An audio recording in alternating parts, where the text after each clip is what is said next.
ख्वाजा गरीब नवाज एक जमाने तक दिल्ली में रहे और जब दिल्ली से अल्लाह के हुक्म से अजमेर मुक़द्दस तशरीफ ले गए तो दिल्ली की विलायत आपने हजरत कुतुबुद्दीन बख्तियार काकी रजी अल्लाह तआला अन्हु को अता फरमा दी।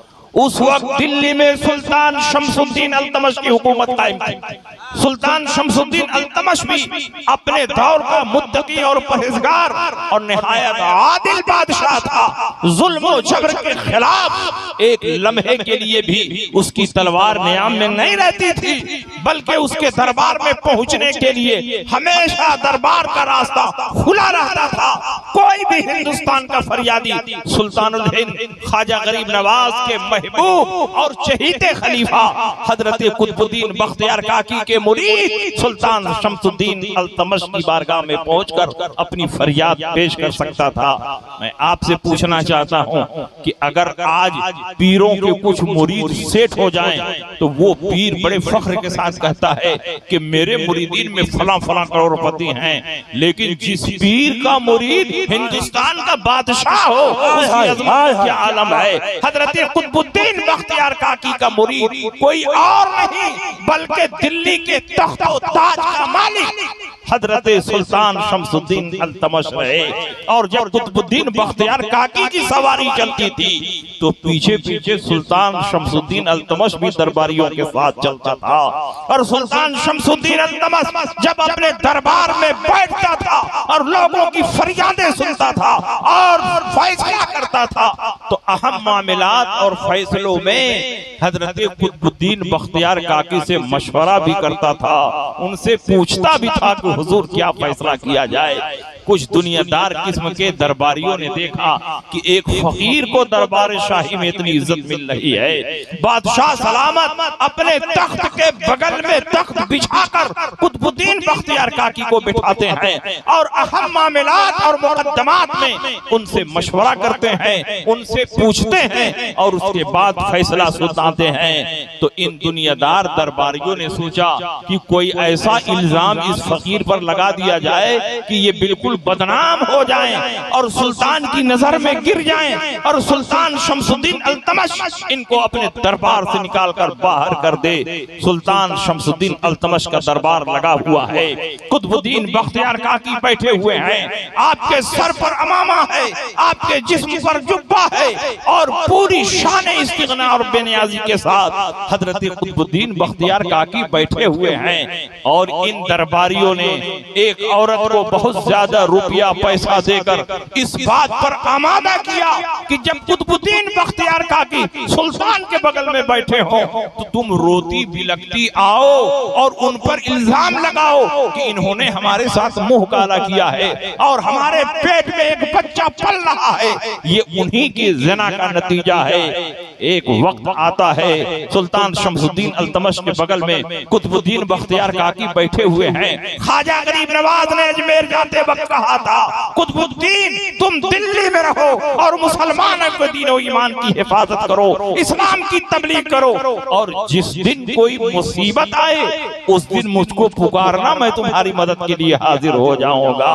जब हजरत कुतुबुद्दीन बख्तियार काकी पर एक औरत ने इल्जाम लगाया कि बादशाह सलामत आपके बगल में जो बुजुर्ग बैठे हैं जिनके सर पर अमामा है, जिनके सर जिस्म पर जुब्बा है और जिनकी विलायत का डंका हिंदुस्तान में बज रहा है, उन्होंने मेरे साथ मुंह काला किया है, मेरे पेट में ज़िना का बच्चा पल रहा है, ये उन्हीं के ज़िना का नतीजा है।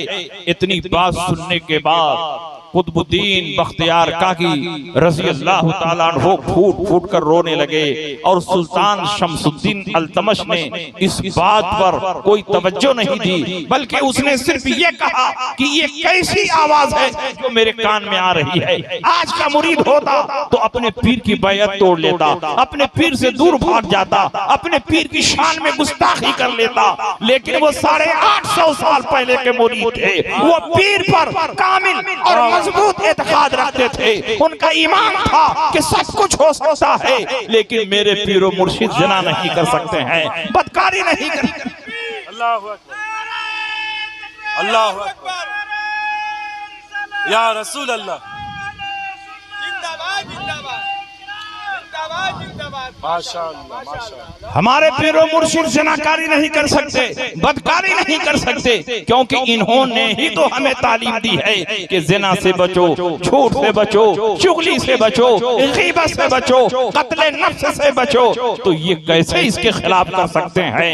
सुल्तान शमसुद्दीन अल्तमश कहता है, ये कैसी आवाज है जो पर्दे समाज से टकरा रही है? ये क्या बात मैं सुन रहा हूँ? उस औरत ने कहा, हुजूर जो कुछ मैं बयान दे रही हूँ वो बिल्कुल सही है। कुतुबुद्दीन बख्तियार काकी ने मेरे साथ जिना किया है, मेरे पेट में जिना का बच्चा पल रहा है, ये उनकी बदकारी का नतीजा है। मेरे साथ इंसाफ किया जाए और जो एक जानी को सजा दी जाती है वही सजा इनको दी जाए। सुल्तान शमसुद्दीन अल्तमश ने कहा कि हुजूर आप क्या फरमाते हैं? कुतुबुद्दीन बख्तियार काकी फरमाते हैं कि मैंने इससे पहले इस औरत को कभी देखा नहीं, इसके बदन को कभी छुआ नहीं, ये औरत झूठ बोल रही है, ये औरत मुझ पर गलत इल्जाम लगा रही है। सुल्तान शमसुद्दीन अल्तमश ने कहा, तुम्हारे पास कोई गवाह भी है? और जिना के लिए 2 गवाह की जरूरत नहीं है, 4 गवाह की जरूरत है। शरीयत ने जिना की गवाही बहुत कड़ी और सख्त रखी है। चांद के सबूत के लिए 2 गवाह चाहिए। जमीन की मिल्कियत मेरी है, इसके सबूत के लिए 2 गवाह चाहिए। बच्चे ने फलां औरत का दूध पिया है, ये फलां औरत का रिजाई बेटा है, इसके लिए 2 गवाह की जरूरत है। हर जगह 2 गवाह की जरूरत है, लेकिन जिना को साबित करने के लिए शरीयत ने 4 गवाह मुकर्रर किए हैं ताकि आसानी के साथ कोई किसी पर बदकारी की तोहमत न लगा सके। सुल्तान शमसुद्दीन अल्तमश ने कहा, तुम्हारे पास कोई गवाह है? और गवाह भी सुना हुआ नहीं होना चाहिए, बल्कि आईनी शाहिद होना चाहिए, जिसने अपनी आंखों से जिना होता हुआ देखा हो। बादशाह ने कहा, तुम्हारे पास कोई गवाह है? तो जिन लोगों ने औरत को झूठा इल्जाम लगाने के लिए पैसा दिया था, उन्हीं लोगों ने 4 मुकद्दस सूरत वालों को गवाही देने के लिए भी खरीद लिया था। 4 आदमी पेश किए गए और उन्होंने कहा, हम गवाही देते हैं कि कुतुबुद्दीन बख्तियार काकी ने इस औरत से ज़िना किया है, हम इसकी शहादत देते हैं।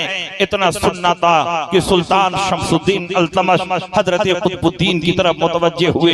कुतुबुद्दीन बख्तियार काकी दरबार शाही में खड़े हुए और देखा कि अब बचने की कोई सूरत नहीं, औरत इल्जाम लगा रही है, 4 गवाह झूठी गवाही दे रहे हैं, अब बचने की क्या सूरत हो सकती है? तो जब कोई पनाह नहीं मिली तो अपने पीरो मुर्शिद की तरफ पनाह ढूंढ रहे हैं। जब कोई मददगार नहीं मिला तो पूरे मुर्शिद को मददगार बना रहे हैं। उसी दिल्ली के दरबार में खड़े होकर अजमेर मुकद्दस की तरफ चेहरा किया, कहा, हुजूर आपने फरमाया था कि दिल्ली में रहो, इस्लाम की खिदमत करो, मुसलमानों के दीन ईमान की हिफाजत करो, और जब कोई मुसीबत आए तो मुझको पुकारना, मैं तुम्हारी मदद के लिए आ जाऊंगा।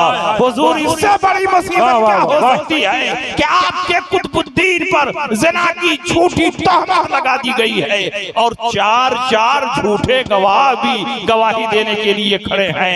हुजूर अगर आप मेरी आवाज सुन रहे हैं, अगर आप अपनी कब्र में जिंदा हैं, तो अपने कुतुबुद्दीन की मदद के लिए अपनी कब्र से निकले और अजमेर से दिल्ली के दरबार में हाजिर हो जाए। इतना कहना था कि दरबार शाही में सुल्तानुल हिंद ख्वाजा गरीब नवाज रज़ी अल्लाह तआला अन्हु इस जिस्मे हकीकी के साथ हाजिर हो गए। कहा, कुतुबुद्दीन तुम क्यों रो रहे हो, तुम क्यों परेशान हो, मैं तुम्हारी मदद के लिए हाजिर हूँ। कहाँ है वो जाहिल मौलवी जो कहते हैं नबी मरकर मिट्टी में मिल गए, नबी को अपने अंजाम की खबर नहीं। जब नबी पर ईमान रखने वाले वलियों की जिंदगी का ये आलम है कि वो अजमेर में अपनी कब्र से निकल जाते हैं और एक लम्हे में दिल्ली के दरबार में हाजिर हो जाते हैं और अपने मुरीदीन की मदद भी फरमा देते हैं। जब वली का ये आलम है तो नबी का क्या आलम है? तकबीर, अल्लाहु अकबर, या रसूल अल्लाह, जिंदाबाद जिंदाबाद जिंदाबाद, माशाअल्लाह माशाअल्लाह। बात समझ में आ रही है?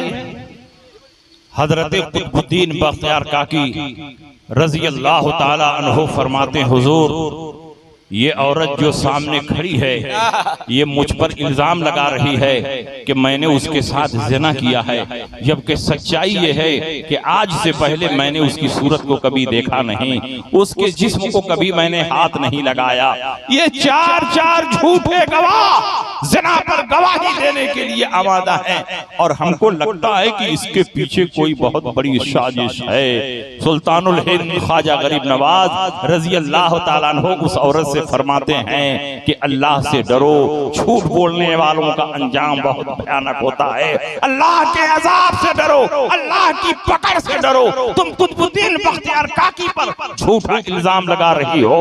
उस औरत ने कहा मैं झूठा इल्जाम नहीं लगा रही हूँ, बल्कि कुतुबुद्दीन बख्तियार काकी ने मेरे साथ ज़िना की है और मेरे पेट में जो बच्चा पल रहा है ये उन्हीं के ज़िना का नतीजा है और मेरे पास चार गवाह मौजूद हैं। ख्वाजा गरीब नवाज रज़ी अल्लाह ताला अन्हु ने फरमाया कि तू कह रही है कि तेरे पेट में ज़िना का बच्चा पल रहा है, तो मैं उसी बच्चे से पूछ लेता हूँ कि उसका बाप कौन है। ख्वाजा गरीब नवाज रज़ी अल्लाह ताला अन्हु ने अपने असाए मुबारक से उस औरत के पेट की तरफ इशारा किया, ऐ पेट में पलने वाले बच्चे तू ही बता दे कि तेरा बाप कौन है। पेट से आवाज आती है कि मेरा बाप कोई नाजायज इंसान नहीं है, बल्कि मेरा अपना हकीकी बाप ही मेरा बाप है। जो इस औरत का शौहर है वही मेरा बाप है। मैं नाजायज नुत्फे से नहीं हूँ, बल्कि अपने बाप के जायज नुत्फे से हूँ। मेरी माँ को बहुत ज्यादा पैसा दिया गया है, मेरी माँ पैसे